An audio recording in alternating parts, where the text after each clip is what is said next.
Nós vamos partir para a nossa reflexão. E a primeira coisa que eu gostaria de ressaltar, pensando no encontro de vocacionados, nós vamos pensar aqui sobre a cidade, vamos pensar sobre a importância de entender o ambiente onde nós estamos e como é que a gente vai fazer diferença nesse mundo. Mas o que é muito valioso entender é que a Bíblia, em todas as narrativas, quando se fala que Deus começou a fazer alguma coisa especial, extraordinária, que marcou a história da redenção, Deus nunca começa de maneira abstrata.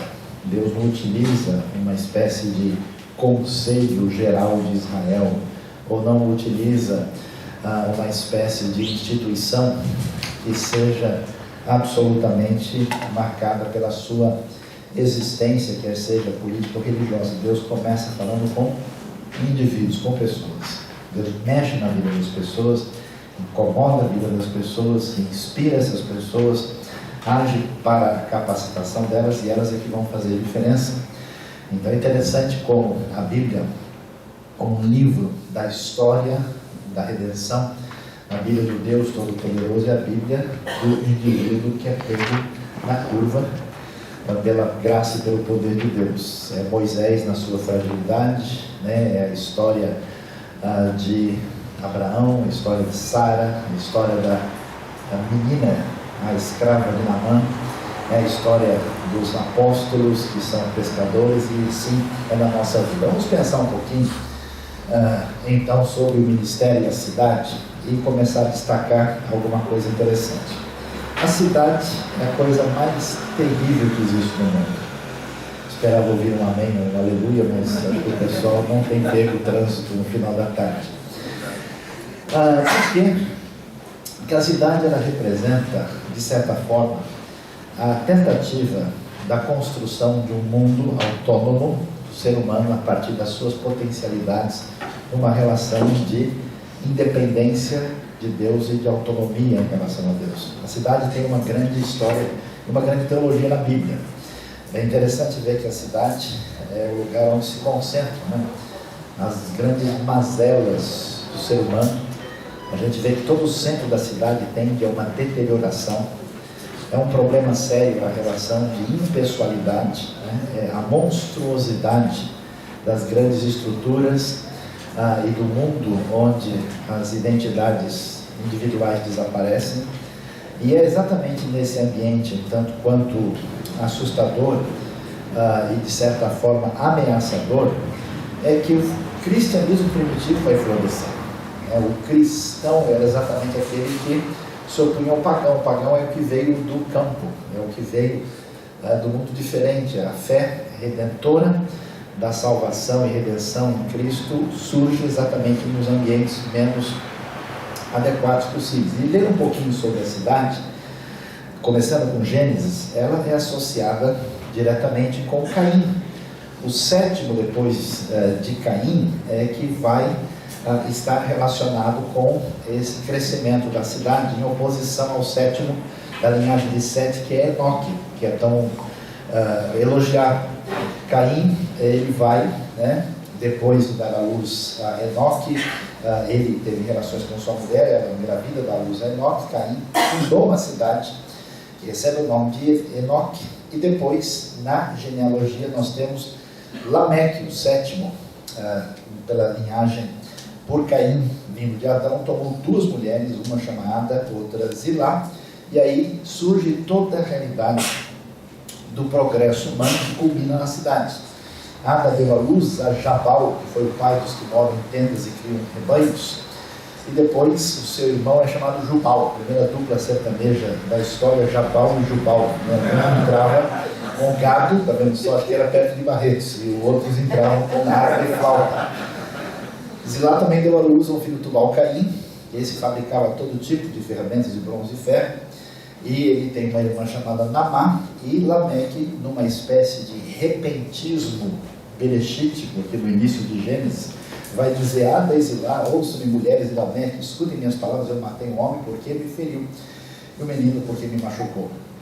Ou seja, a imoralidade, o afastamento do padrão de Deus do primeiro casal, é associado com o início da violência, marcando essa cultura da cidade. Surgem aí economia, arte e indústria, mostrando que esse progresso humano, cuja referência principal é a cidade, ele é maculado por essa independência e autonomia humana e pela presença do pecado. Não quer dizer, sem dúvida alguma, que essas coisas em si fossem ruins, mas que no gerar, especialmente das culturas antigas do Oriente Próximo, quem estuda a história da Mesopotâmia e do Egito vai perceber isso muito bem, a gente vai ver essa relação de progresso associada à opressão, à maldade e ao pecado. Por isso, essa relação aparece aí. Cidade, no início do Gênesis, está associada com progresso e pecado, e esse é o grande desafio que a gente enfrenta quando a gente anda pela nossa grande urbe, quando você passa nas ruas da Cracolândia, quando você vê a desigualdade, quando você vê gente, esses dias conversando com algumas pessoas de nossa igreja, orando pelo seu bairro, porque nas últimas semanas várias pessoas têm se jogado no prédio, por falta de sentido para a vida, toda a relação, vamos dizer assim, de desencontro e de falta de significado para a vida que marca a gente. Dos vários elementos que estão presentes na história da cidade, a gente poderia gastar um tempo para falar sobre a economia ou sobre a indústria, mas talvez no nosso mundo, especialmente no nosso contexto ministerial, vale a pena dar uma olhada na importância da arte, que é uma das referências que aparece quando nós vemos aí a menção de harpa e também da música. É interessante ver que situação complexa, não só o progresso, o desenvolvimento, a economia tem com a história da fé. E talvez um grande desafio para a gente, quando a gente quer fazer diferença na cidade, quando vocacionados no reino de Deus querem ter pertinência na realidade da cultura sem serem engolidos pela cultura, é importante perceber que historicamente nós temos uma relação de distanciamento entre cultura, mas principalmente entre arte e fé. Arte e fé possuem uma história de ruptura e distanciamento. Claro, porque iniciando na narrativa bíblica, imagina os intérpretes do passado lendo a história do Caim e com tudo que aconteceu com essa cultura antideus e humanista, esse progresso, essa independência, essa imoralidade, essa violência estão lá, e o emblema fundamental é o emblema da cidade. Nesse sentido, a gente vai ver que essa ruptura, essa falta de compreensão das relações entre as partes, elas permanecem na igreja até hoje. Uma das dificuldades que nós temos na nossa espiritualidade evangélica é que ela é principalmente uma espiritualidade de crítica e de questionamento e de elementos, vamos dizer, negativos. Um bom crente é o que não faz várias coisas. O jeito não bebe, não fuma, não joga, como vários times que estão aí pelo campeonato, sem considerar detalhes sobre o assunto. Ele é considerado um bom cristão. A proposta não é proativa, não é positiva, não é de fazer diferença, é uma proposta simplesmente de não cometer certos erros. Por isso essa controvérsia permanece, e a controvérsia das imagens, por exemplo, vai marcar a história, né? Toda essa discussão do ícone, que aliás é uma coisa importante, atenção, né? Em que medida a arte ela representa o sagrado, em que medida ela é ponte de condução para a referência da transcendência, em que medida ela engole a transcendência. Essa tensão dialética, ela é muito importante e fundamental. E nós vamos ver que isso toma conta da história, particularmente no protestantismo, e no protestantismo brasileiro, por razões históricas compreensíveis, e a crítica do teatro, já que o teatro é uma das coisas mais assustadoras que já existiu.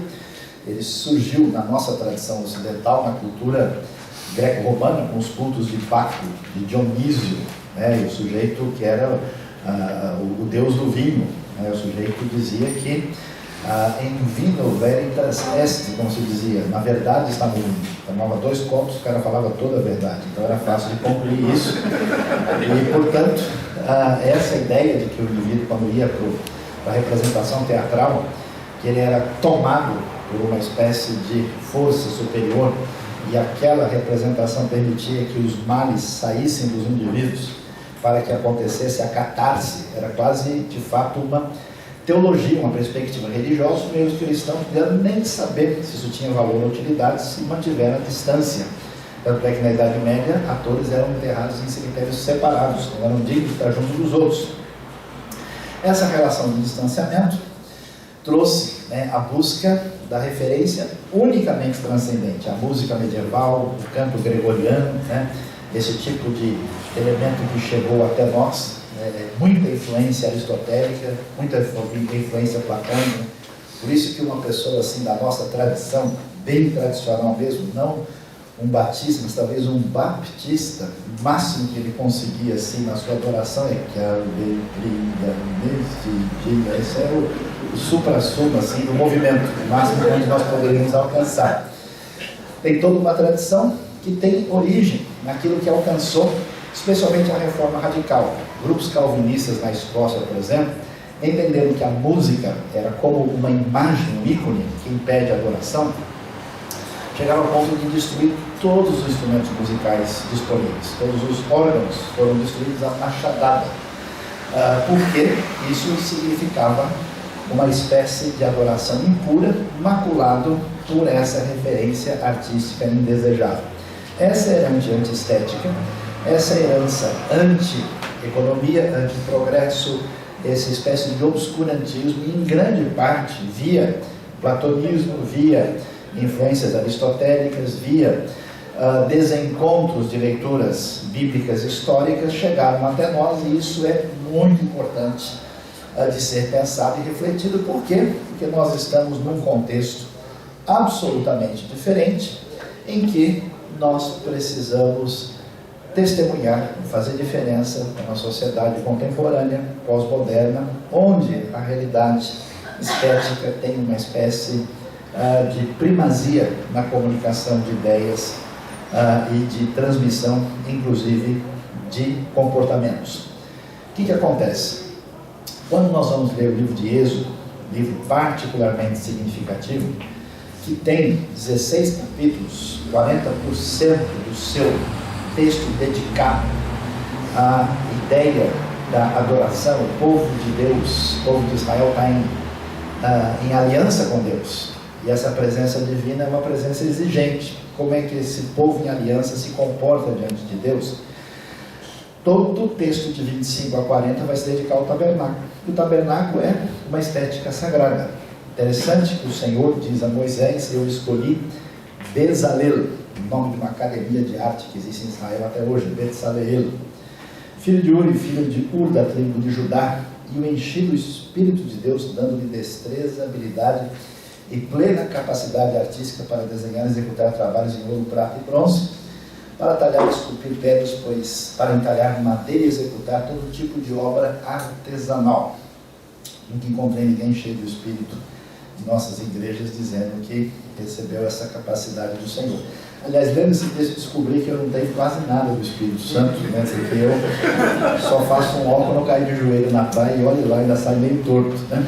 Então, a gente vai ver que aparece no livro de Êxodo uma ideia muito interessante que vai estabelecer a importância da arte na sua relação com o sagrado. Mesmo Deus estabelece limites claros para que a imagem da escultura não tome lugar de Deus, porque Deus é indefinível. Deus não pode ser simplesmente delimitado pela fragilidade e limitação humana. Dominá-lo é loucura, e a razão da proibição está aí. Nós vamos ter a ideia da arte como algo positivo e que tem sim relação com o sagrado. Por isso, a Oliabe, filho de Aizamaque, da tribo de Dan, vai auxiliar o Bezalel e também é capacitado para fazer a tenda do encontro, no Ohel Moed, que é a parte do tabernáculo que envolve o lugar santo e o lugar santíssimo, com 13,5 metros por 4,5 metros, dividido aí entre 2 terços e 1 terço. A Arca da Aliança, a tampa, que é o tampa do propiciatório, e todos os outros utensílios da tenda. O que acontece? Nós vamos ver que uma teologia equilibrada vai enxergar a cidade, os elementos pertinentes à polis, à cultura, e particularmente a arte, como algo positivo, como algo valioso.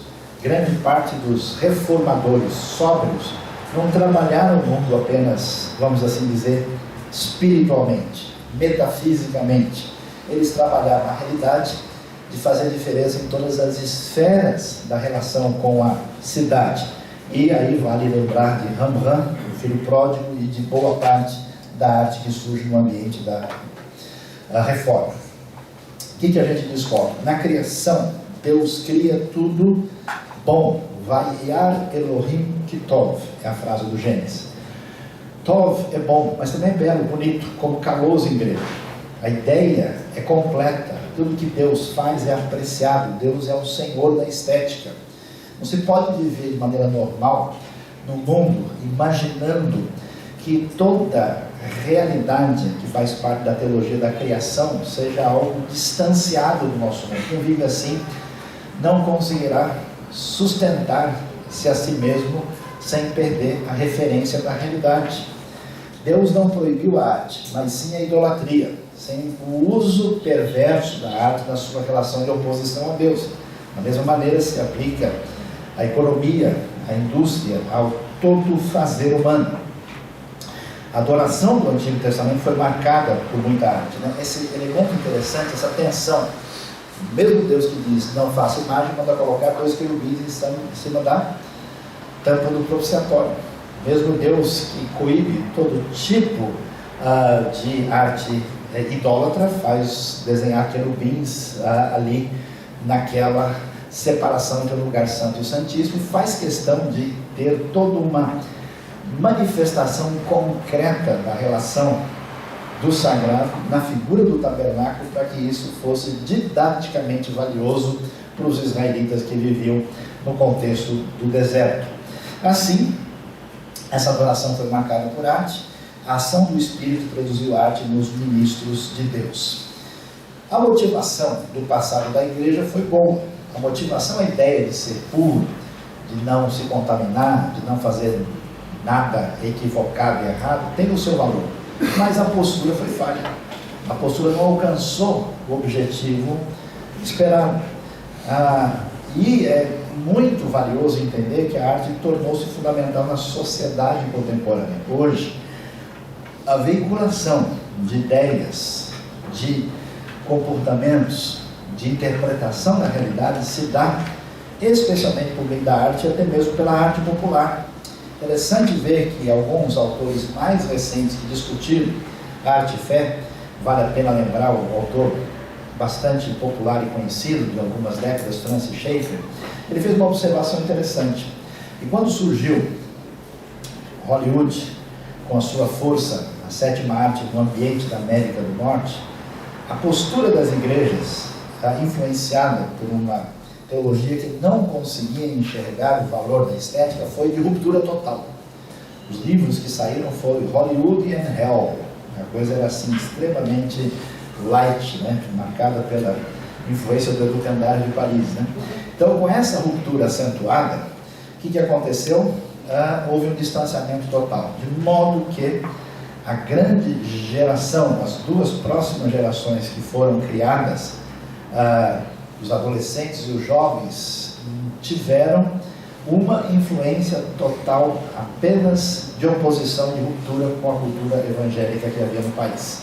Se tivesse havido uma proximidade, uma atitude um pouquinho menos, talvez, de ruptura, isso não seria assim. É interessante que você vê os Estados Unidos, com a sua influência histórica protestante, quando você vê um filme é mais fácil você ver uma igreja católica do que uma igreja evangélica retratada nos filmes por causa desse distanciamento. A geração foi encontrar, afastar-se da arte, segundo ele, foi mortal para a igreja. A igreja e os cristãos precisam redescobrir o valor e o poder da arte na nossa sociedade. A Bíblia tem um jeito diferente de pensar do que muita gente imagina. Da mesma maneira como a cidade é o símbolo da oposição a Deus, dessa civilização cainita que envolve todo esse progresso, essa urbe com todas as suas decorrências, a Escritura trabalha numa ideia de que aquilo que é ação humana independente, em vez de ser destruído, recebe a intervenção divina para a redenção. Isso é muito interessante porque, por exemplo, Israel resolve fazer a loucura de querer um rei, porque as outras nações têm rei. Eles já descobriram que esse sistema não funciona muito bem no Egito. Mas mesmo assim eles querem porque os outros têm. Deus permite, e depois Deus entra na monarquia para fazer a sua história de redenção a partir dessa monarquia e fazer a esperança davídica que vai finalmente se tornar a esperança messiânica. É interessante isso, porque a cidade, que é o símbolo dessa oposição, dessa autonomia, Deus escolhe agir na história, escolhendo uma santa cidade, o lugar que ele escolheu para colocar ali o seu nome, que no Antigo Testamento é Jerusalém. E termina a história bíblica. Se Gênesis 4 tem a cidade que sobe, em Apocalipse 21 tem a cidade que desce, cidade que simboliza o povo de Deus, a cidade que simboliza o fim da separação entre céu e terra. Vi a santa cidade, a nova Jerusalém, que desceu do céu da parte de Deus, preparada como uma noiva adornada para o seu marido. Ouvi uma voz que vinha do trono e dizia: agora o tabernáculo de Deus está com os homens, com os quais ele viverá, e então eles serão os seus povos, Deus estará com eles, será o seu Deus, e enxugará dos seus olhos toda lágrima. É especial, bonito demais, apoteótico, extremamente didático perceber a futura redenção da ideia de cidade. O que nós devemos trabalhar? O que a gente deve fazer? Nós estamos no mundo urbano, esse mundo impessoal, esse mundo com toda essa relação complicada. Todo mundo que trabalha no reino de Deus, com a vocação que Deus deu, quer seja para o pastorado, quer seja para a liderança, quer seja para ser um produtor artístico, quer seja para fazer diferença na cultura, é trabalhar para vivermos numa comunidade saudável nesse mundo urbano. Que proposta nós devemos ter? A nossa comunidade saudável, em vez de ser uma comunidade distanciada, meramente apocalíptica, no sentido, vamos dizer, distanciador, que a palavra pode ter. Esses dias, ontem ainda recebi uma mensagem de alguém que escreveu para mim, pedindo ajuda, porque ele está com tanta certeza que o anticristo já está presente, que o fim do mundo está aí, que ele quer deixar de estudar para fazer uma determinada prova que vai influenciar o seu futuro. E aí eu disse: olha, vai estudar e deixa essa conversa para lá, porque isso não nem tem nada a ver com o texto que você entendeu mal interpretado. A nossa comunidade, aquele povo chamado por Deus para liderar, deve ter compromisso com o ensino bíblico equilibrado e relevante. Nunca se afaste da referência da Bíblia. Treinamentos, congressos, sempre disposto a aprender, a ouvir, fazer parte de reflexão, porque sozinho você não chega a lugar algum. Precisamos de estudar, fazer teologia, aprender administração de igreja, porque essa comunidade muito inspirada pode virar uma bagunça sem fim. Ela precisa ser organizada e bem estruturada, pensar em cuidado mútuo e pastoral, valorizar a família, valorizar pequenos grupos, reuniões menores, não importa o nome que você der, nesse mundo impessoal, nesse mundo dos holofotes gigantescos. A gente pensa que uma coisa boa é cada vez um grupo maior. Esses dias alguém me convidou para falar e disse: mas o senhor aceitaria com um grupo de tal tamanho? Eu falei: mas qual é o problema? Não, porque tem gente que só aceita de 300 pessoas para frente, porque senão queima o filme do preletor se ele falar para pouca gente. A gente não dá risada para não perder o amigo, mas a gente continua lá. Voluntariado e serviço, o povo deve ser chamado ao compromisso e especialmente trabalhar para ver os projetos de Deus na vida dos membros. O que devemos pensar sobre a prática da igreja hoje? A igreja deve ser bíblica, precisa ser relevante, ela precisa entender essa cidade, e relevante nesse contexto urbano. E aí, algumas coisas precisam ser parte da nossa reflexão sobre o assunto. Primeiro, doutrina bíblica firme, mundo gelatinoso, mundo pós-moderno. O sujeito se encanta com um enfoque sociológico não sei de quem, com a teoria do psicólogo X, com o filósofo não sei das quantas, com o teólogo da moda. Meus queridos irmãos, tudo que é escrito 10 anos depois desaparece. Reflexões humanas são igual o jornal de ontem, todo mundo deixa jogado no banco da rodoviária do aeroporto. O que me impressiona na Bíblia é o seu aspecto múltiplo, variado, com textos de todo tipo, e trabalhando a coisa de perspectivas tão impressionantes, de uma maneira absolutamente significativa, que o texto bíblico continua impressionando, continua atingindo o coração de uma pessoa no interior da floresta, na aldeia, continua chamando fundo do coração gente do nosso povo comum, um professor da universidade, um estudioso no Japão, no interior da África, do Brasil, na América do Norte. A Bíblia simplesmente é impressionante. Portanto, você precisa ter referência, especialmente no mundo pós-moderno. Depois, estudar a sociedade atual. Não dá para a gente pregar o evangelho aos mortos, porque ele já não está mais aqui. Trabalhar com paradigmas que não fazem mais sentido. Que tipo de sociedade é essa? O que está acontecendo? Qual é o caminho? Qual é o perfil? Recentemente fiz uma pesquisa da MTV sobre o perfil do jovem hoje, que vai ser diferente daqui a 5, 6 anos. Arte, entender o meu contexto imediato.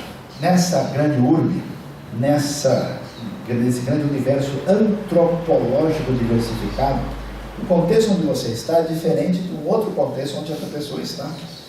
Uma igreja que tem, por exemplo, um contexto de gente de maioria de terceira idade, se ela tem um público muito jovem, se ela está num contexto A, B ou C, é importante você entender isso, porque senão você acaba não tendo pertinência naquele contexto. Arte e cultura e meios de comunicação efetivos. Comunicação é tudo. Se você perde essa possibilidade, perde essa conexão, você não alcança. Anunciar o evangelho puro e marcado pela graça, a gente já vai mencionar um pouco sobre isso, e fazer projetos marcados pelo amor e pela graça do evangelho. Então vamos lá. Doutrina bíblica firme, já devidamente enfatizado, não se afaste da verdade do evangelho. Estudar a sociedade atual. É tão importante conhecer a Bíblia como ler talvez Zygmunt Bauman, ouvir algumas palestras lá do Pondé, ou conhecer um pouquinho dos estudos recentes na área de sociologia, do ambiente que estamos na nossa. Tem gente que é tão crente, tão sagrado, que ele só lê coisas espirituais, ele vai fazer um bom ministério entre os anjos. Mas não consegue atingir as pessoas. Estudar a sociedade atual é absolutamente impressionante. Paulo, você percebe que Paulo entende disso. Paulo pregou para judeu, ele não tem nenhum erro. Vai direto lá, cita a profecia, abre o Tanar, menciona Isaías, fala em hebraico com eles. Se ele está no meio dos gregos, ele nem pega o Tanar, não faz sentido. Ele nem menciona isso. Ele vai citar poetas dos gregos, ele vai falar sobre o Deus da criação, o Deus dos povos. Não há condição. É necessário entender o mundo pós-moderno, um mundo fluido e veloz, marcado pelo relativismo, onde a preponderância é da realidade narrativa e do aspecto intuitivo que marca a cultura. É muito diferente falar desse mundo do que falar no mundo anterior a ele. Impressionante o sucesso da obra A Cabana, que discute Teodiceia e doutrina da Trindade. Milhões de exemplares vendidos porque discute dentro do fluxo da narrativa.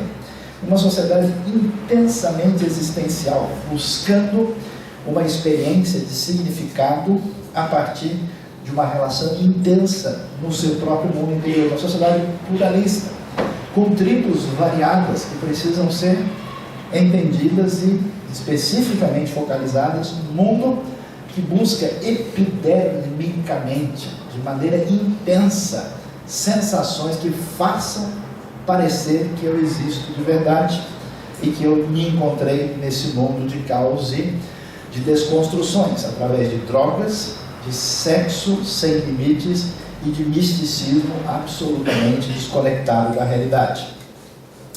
Depois vocês vão ter acesso a isso, o material vai ficar disponível aqui. Interessante, no mundo anglo-saxão, no ambiente, uma tentativa de estabelecer distinção entre a era moderna e o que é chamado de era pós-cristã, pós-moderna, com os elementos que estabelecem a base da criação da cultura que formou grande parte do nosso jeito de ser evangélico e a cultura que hoje está presente no mundo à nossa volta.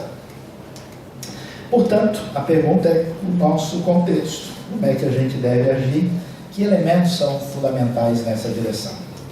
Como é que a gente observa isso? O contexto nosso, primeiro, é o contexto religioso. Você vai servir a Deus na cidade, vai fazer diferença? Para quem você está falando? Para agnósticos? Gente secular?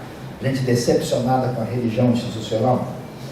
É para um público de formação católico-romana tradicional? Que tipo de palavra ou de vida você divide com essas pessoas? É um pessoal que vem de um contexto místico, ligado ao esoterismo ou à postura de religiões como afro-brasileiras e outros tipos de religiões marcadas por esse perfil? Como é que a gente interage com essas pessoas? Que realidade é essa? Qual é a expectativa? Como é que se pensa? Perfil sociocultural, muito diferente, trabalhar numa área de periferia, com pessoas de renda baixa, que precisam ser atingidas pela graça do Evangelho, e pessoas que vêm de um contexto onde se busca o isolamento dos outros, de classes mais elevadas, é diferente, faixa etária. Eu conheci gente que foi para uma cidade e que foi feliz porque a cidade era muito boa e agradável, descobriu que o membro mais novo da igreja tinha 60 anos de idade.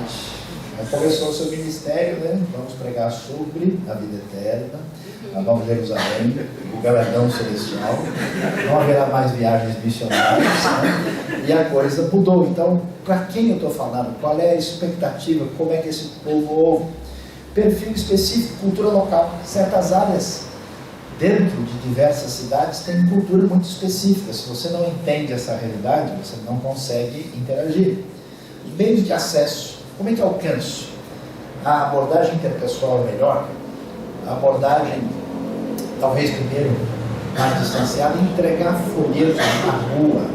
É a mesma coisa hoje do que há 50 anos atrás, bater num condomínio fechado de luxo, eu vim aqui testemunhar da palavra de Deus, você pode deixar eu entrar, que eu quero falar, abrir o meu coração para a honra e glória do Senhor nesta manhã? Pode ser que não funcione também.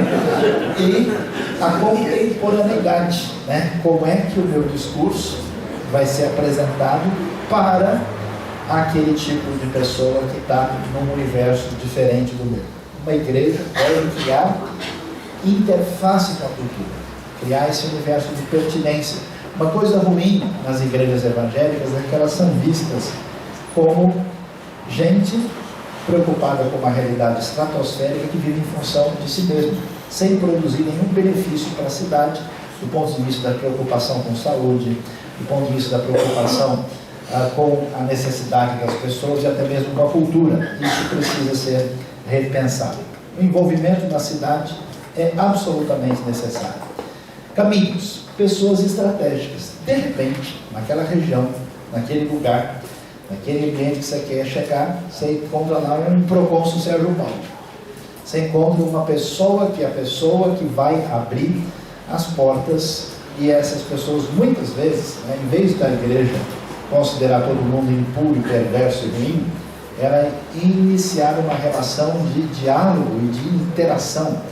Eu tive numa cidade recentemente, achei interessante que eles conseguiram, com o apoio da prefeitura, fazer um projeto de leitura bíblica na praça principal da cidade, com a participação da população. O pessoal achou muito legal isso, tomou parte, e isso foi um evento cultural. Então essa proximidade é desejável.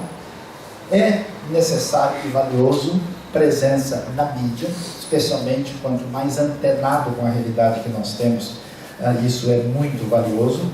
Projetos culturais, projetos em que a gente possa contribuir para o benefício da sociedade, projetos sociais que envolvam, inclusive, também a área de saúde. Tem tantas necessidades no mundo de hoje, tantas pessoas com problemas sérios.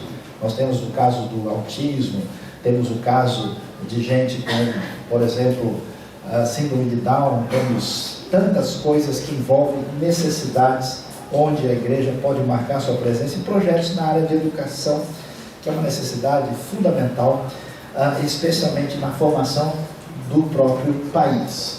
E um conselho interessante para a comunidade, para a igreja em si, é, além de fazer as suas reuniões com os objetivos que nós já conhecemos, criar eventos e projetos que estabeleçam ponte entre a igreja e a comunidade em volta. Por quê? Porque hoje ninguém mais confia em ninguém. E segundo, ninguém mais ouve ninguém. Se você ligar o rádio e a televisão, só tem crente falando. E cada um mais maluco que o outro. E ninguém quer ouvir gente que não tem nada a dizer, né? Então, nesse sentido, quando a comunidade se mostra sensível, a igreja se mostra sensível aos problemas da comunidade, e ela faz evento ou projeto, que não é necessariamente religioso, mas que cria uma ponte entre a igreja e a comunidade, ela faz diferença. Fiquei impressionado com uma igreja que conheci no sul da Alemanha. Um projeto que começou altamente missionário, abrindo um café. Amém, irmãos? É café que a gente vai longe, né? Então, eles abriram um café, e aí os donos do café eram missionários. Vocês não podem chegar na Alemanha e vir aqui falar sobre religião com vocês. Os caras já têm um trauma com esse negócio por causa do que aconteceu há 70 anos atrás. Então, no café, a conversa vai, a pessoa preocupada, e eles começaram a interagir pessoalmente ali, individualmente. Do café eles falaram, nós temos umas reuniões em casa para discutir os problemas de hoje, vocês não querem ir com a gente? O pessoal começou a ir. Aí o café cresceu. E o próximo passo missiológico do café é o restaurante. Amém, irmãos? Quem sentiu um calor aqui, levante a mão. O restaurante foi um espaço maior. O responsável pelo restaurante era um cara que deixou o emprego de inspetor de qualidade de uma alta performance de uma fábrica de carros alemães. Você imagina o que é a qualidade profissional de um sujeito desse. Ele passou a fazer o restaurante e tinha o objetivo de ser o melhor restaurante da cidade do ponto de vista da relação custo-benefício. E a proximidade das pessoas com o pessoal do restaurante trouxe mais gente, até que eles tiveram um espaço maior, onde aquele espaço passou a servir de referência para a cidade. No espaço da igreja, a pessoa fazia lançamento de carro, fazia eventos culturais, fazia coisas interessantes, e domingo funcionava. Depois criaram um hotelzinho de executivos, e é muito engraçado, o cara desceu domingo de manhã para tomar um café, aí quando ele saía lá, ele via aquele mundo olhava, a gente falou, o que é isso aqui? O pessoal, aqui é igreja. Igreja? Como assim? Igreja é a catedral de Colônia, né? Na Europa, a igreja é aqueles negócios que servem de museu. Aí o cara não aguentava, ele ia lá ver o que era. E é muito interessante, em menos de 10 anos a igreja com mais de 1000 pessoas no sul da Alemanha, um lugar muito difícil de trabalhar com questões religiosas. Portanto, esses projetos são importantes, são fundamentais, envolvem aí que a gente tem que considerar. Artes e meios de comunicação. Arte é a maneira como nós veiculamos ideias. A gente está competindo com a Rede Globo, está competindo com as outras redes, com Hollywood, que são altamente especializados em disponibilizar conteúdo, e a gente precisa pensar como é que a nossa criatividade, os nossos dons, que a nossa formação faz com que aquilo que nós temos a apresentar tenha marca através desse meio. Arte e esporte hoje são meios de veiculação de conceitos e estilo de vida na sociedade atual. A gente não pode deixar de perceber essa realidade. Anunciar o Evangelho puro, marcado pela graça. Por quê? Porque nesse vazio e caos pós-moderno, a pessoa de repente começa a ter uma ideia melhor do que Deus teve. Ele escreve o seu próprio Evangelho. Eu acho tão interessante que o indivíduo começa a achar que a sua experiência particular, individual, no meio de mais de 7 bilhões de pessoas, sem contar todo mundo que viveu na história, é suficientemente capaz e superior a toda uma tradição que envolve a vida de milhares de pessoas que têm atravessado os séculos, milênios. Ele despreza a tradição definida na palavra de Deus para achar que ele é, como se diz em inglês, the king of the black cocaine, o rei da cocada branca. Tem que aprender teologia no original, né? Então, o que acontece? O sujeito, o que é o Evangelho? É anunciar o amor e o perdão de Deus em Cristo. É anunciar a vida eterna e a salvação no seu sentido pleno. É algo objetivo e concreto. Não é uma coisa simplesmente distanciada. Os primeiros discípulos, né? Isso é um jeito que ele tem que alinhar o pensamento. A Bíblia nunca convidou ninguém a amar o mundo todo, mas a amar o próximo.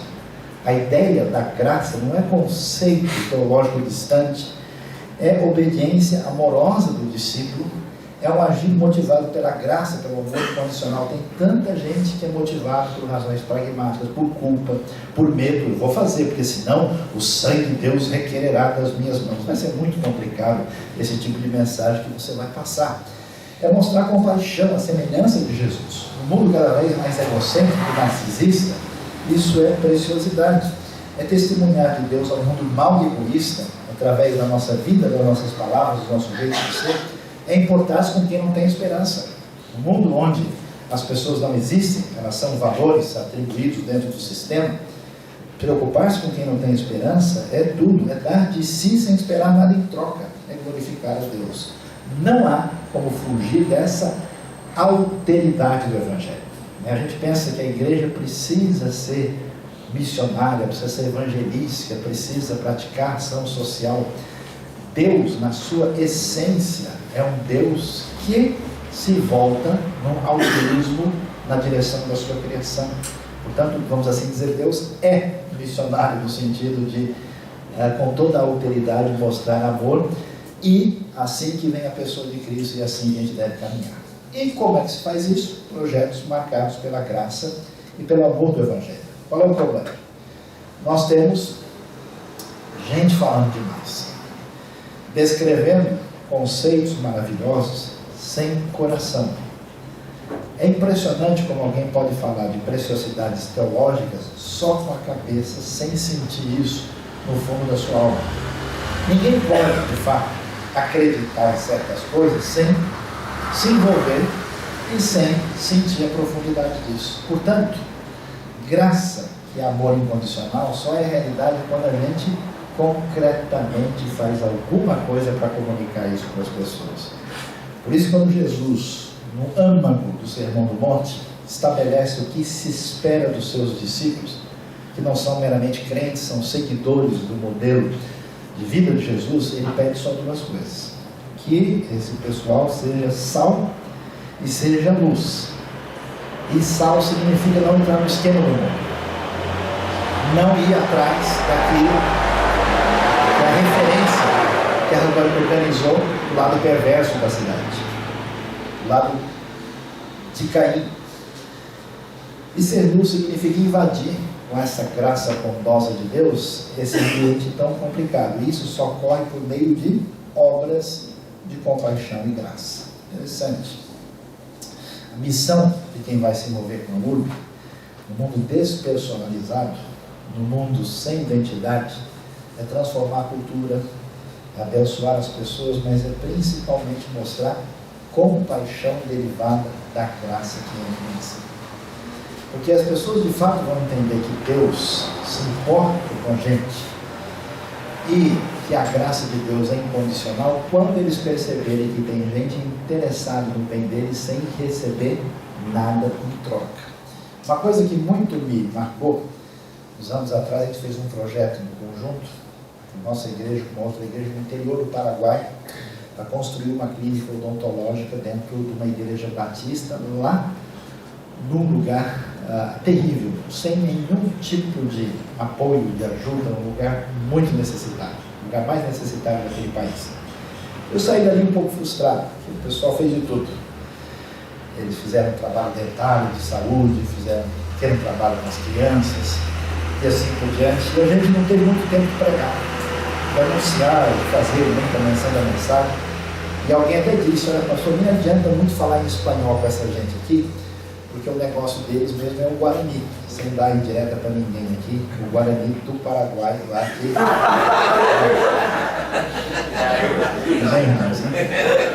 A língua falada, é isso que é a língua do coração. Não deu para entrar muito no assunto.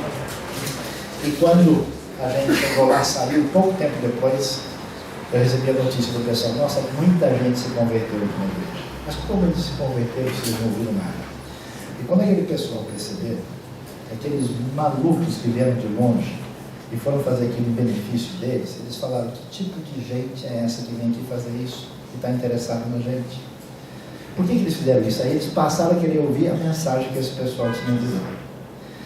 Interessante a história daquela moça empregada na casa do missionário na China, que depois de muito tempo o missionário pregando, ensinando, ela queria ouvir e tal, e finalmente ela tomou uma decisão, e o missionário quis fazer um grande caso, né, de estudo do assunto, falou qual foi o texto, qual foi a verdade, qual foi a grande mensagem que mexeu com o seu coração. Ela falou, não foi mensagem nenhuma.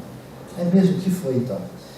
Um dia eu cheguei aqui com a minha bicicleta toda molhada, que tinha chovido, e na hora de ir embora, o senhor pegou a sua camisa nova, bonita, e cara, aí limpou o banco e tirou a água para que eu saísse. Eu pensei, que tipo de gente faz isso? Aí eu passei a pensar que essa mensagem que o senhor tinha devia ser importante para mim. Daí em diante eu comecei a escutar. Por isso, compaixão derivada da graça que entra em ação para as pessoas que sofrem no mundo de hoje. A religião violenta dos nossos dias, a religião associada a poder, a religião associada a Baal, a Mamon e a Caim, não tem sentido no Evangelho. A religião que Deus, nosso Pai, aceita como pura e imaculada é esta: cuidar dos ovos e das viúvas, não quando a viúva faz bolo de chocolate, aquele dia você não vai lá, nas suas dificuldades, não se deixar corromper pelo mundo, que é exatamente ser sal e ser luz, conforme o Evangelho. E assim termina Mateus capítulo 5, verso final.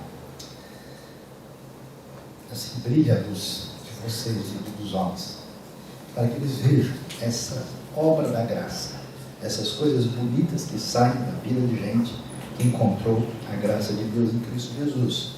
E aí eles glorifiquem o Pai de vocês que está nos céus. Desse jeito a gente pode fazer diferença na cidade. Deus abençoe a nossa vida. Deus abençoe a nossa